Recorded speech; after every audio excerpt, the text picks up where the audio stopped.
The Thing Remastered. The remaster of the 2002 video game sequel to the 1982 movie. So, earlier this year, I posted a long review of the original game. And to recap on that video, I am not a fan of the first game. It holds a lot of nostalgia for me, and I love the first half of it, but that second half, in my opinion, it's just agonizing.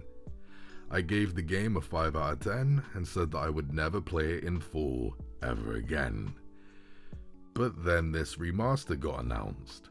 Some of my subscribers have asked for my thoughts, so I decided to eat my own words and replay the entire game again. I did it for you guys. Now, before I go on, I need to give you 2 quick warnings. One, when I start talking about the midpoint, I'll be going into major spoilers, so keep that in mind. And 2, I'm not going to be reviewing this game entirely as a whole. I'll mainly be talking about the changes this remaster brings to the table. So prepare to hear me say, in the OG, quite a lot. So let's get the obvious out of the way. The graphics. The characters are obviously cartoony by today's standards, and they still move awkwardly sometimes, but for a remaster, this game looks amazing. The things are shiny now, with more gross details, the blood looks even more layered, and the headshots have a little bit more ew to them. No, seriously, look, I'll show you. Ew, ew, ew, ew, ew. And the dynamic lighting is something else, man. The fires are bright, the shadows are realistic, and even the black grates on the windows cast a shadow when you point a light at them. And the flares cast this awesome reflection in the windows. Even on the leather sofa here, it's gorgeous. And the facial expressions? I've never seen Blake make more than one face before. This is mad. The remaster also adds some new environmental details. Some of the new buildings are kind of pointless. You can't go in them, so I don't know why they're even here, but I love what they did to the fence in the second level. It was so stupid how Blake needed to get past here, but he couldn't climb over the fence or go under it. So they replaced this little fence with this fence. Now he does kind of have a bit of an excuse to not be able to climb over it. Kind of. Also, the visual nods to the 1982 film are much better now. In the OG, when you found Childs dead, this box next to him had nothing on it. But in the remaster, there's a game of chess on it now. And I think it's implying that Childs and MacReady played chess after the events of the first film. And we all know how much MacReady liked chess. In the Norwegian camp right beside the iconic dead body, the door was plain. So to fit with the film, the remaster added an axe in the door. Dope! But the best updated reference? The disemboweled body. In the remains of Outpost 31, you find this guy with his guts hanging out. And it doesn't make any sense. No one in the film died like this, so who is this guy and why is his body here in Outpost 31? Well, this remaster fixed it by changing this skin to this skin. Yeah. Now at first I thought it was just a new look, but then I looked closer and realized that this was the body of Nauls. Wow. We never saw what happened to him in the movie, but now we know, if you consider this game to be canon. I myself do not, but I still think this is cool. I'm sure he couldn't do this to himself, especially with just a shard of glass, so I guess Nauls was ripped open by a thing and tried defending himself with a shard of glass? I don't know. If the thing really did do this to him, then surely it should have infected his body, and his body would not have just stayed there.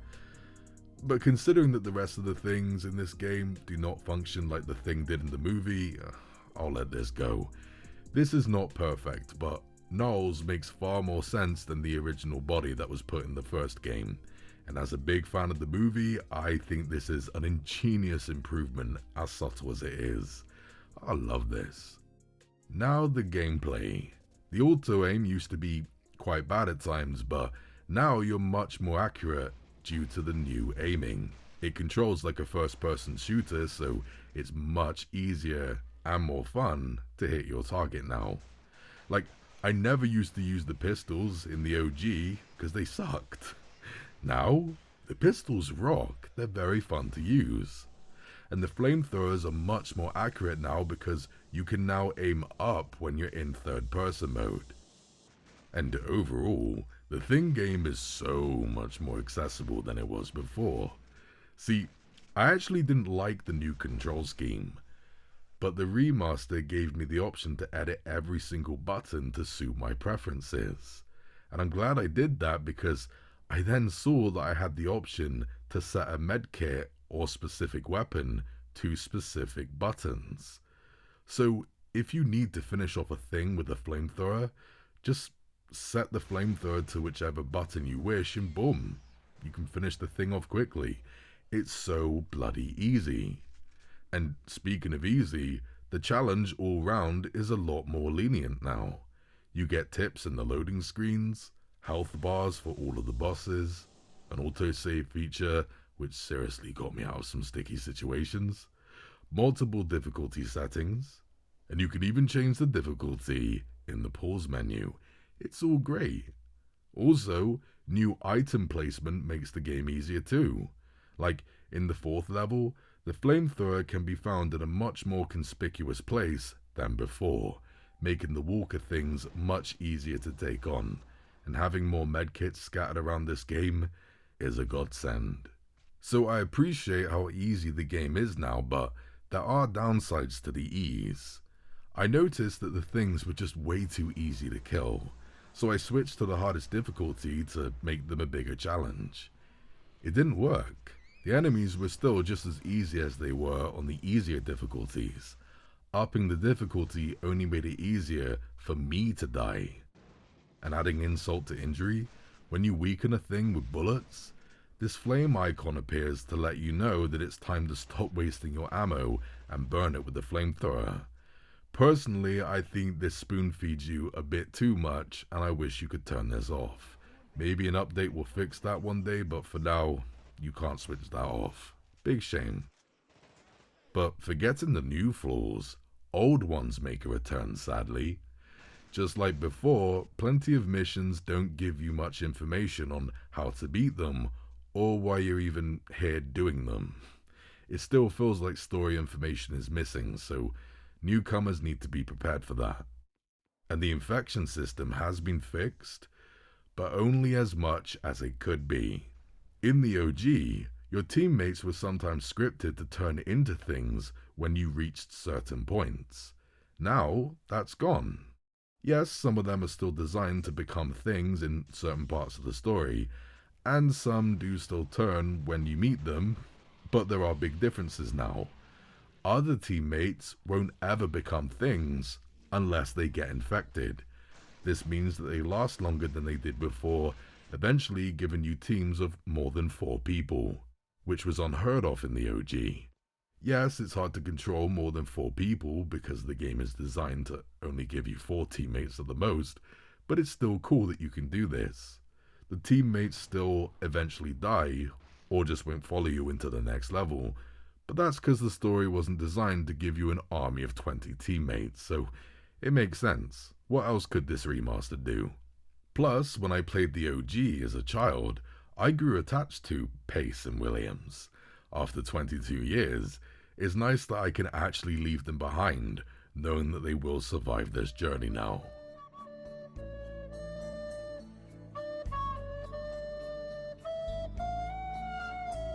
But now, the midpoint on, and this is where we get into some big spoilers, guys.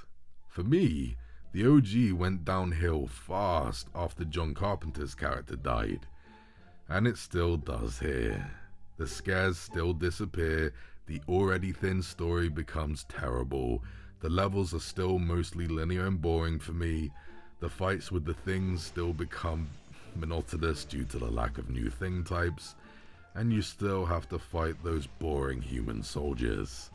But because I knew that most of these issues would return, I wasn't that crossed by any of it, just bored. However, this is where things get quite interesting for me. The main question that plenty of my subscribers have asked me is, has the third boss been fixed and do all of the subsequent issues return? Well guys, the answer is yes and no. Let me recap quickly.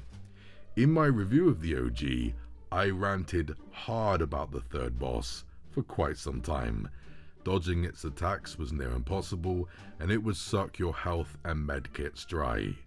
And if you were somehow lucky enough to beat it, the next level, Inferno, had unavoidable damage. So it was literally designed to be impossible if you didn't have enough health left over after beating that third boss. Even in the level after that, you had to get halfway through it just to get a health kit. It was stupidly hard and unfair. So how is it here in the remake? Well, it's a lot easier to avoid the third boss's attacks. And you can actually find some medkits here in the room with it. This is awesome! The third boss is way more fair now. This is great. But then the Inferno level starts. Right, here we are. Back at the dreaded door. Is it gonna hurt me? Really? They didn't fix that. Just try again. Jesus Christ, you still get hurt from it. Yeah, you still can't avoid the exploding door. So if you don't have enough health left over from the boss, you are screwed. You'll have to restart the previous level again in hopes of having more health left over after the boss. Thankfully, you can now avoid most of the other explosions in the level. That's a big plus. And toward the end, you can actually get health kits now. Plenty of them.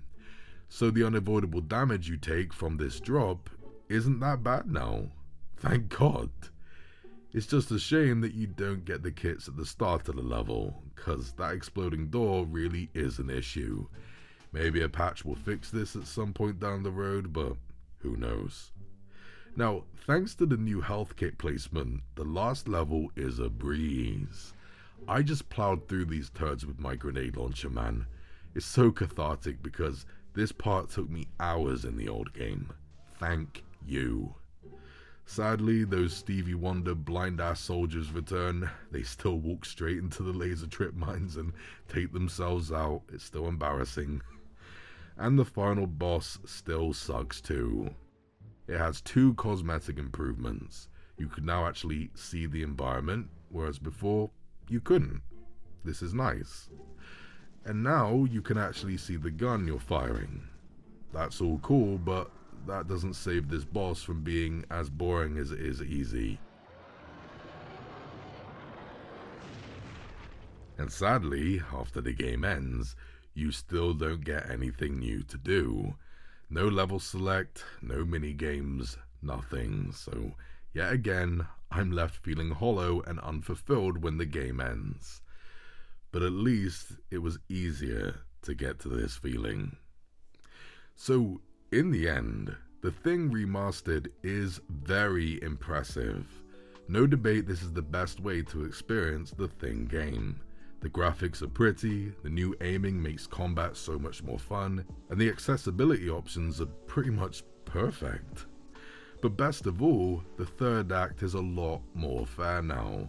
Yes, a load of the story, mission and infection system flaws have returned, but a lot of that is understandable. So if you can accept those flaws, or if you just flat out love the original, give this remaster a try. And please give it your money. It doesn't cost much, the team behind it aren't billionaires, and it's pretty ballsy of them to release this remaster at the same time as the new Indiana Jones game. So support these guys, they're very talented. But they're also not miracle workers. No amount of remastering could ever make me like that second half. I just happen to hate it a bit less now, so I have to give this remaster 2 different ratings. Rating this remaster for what it does just by itself, I'm gonna give The Thing Remastered a 9 out of 10.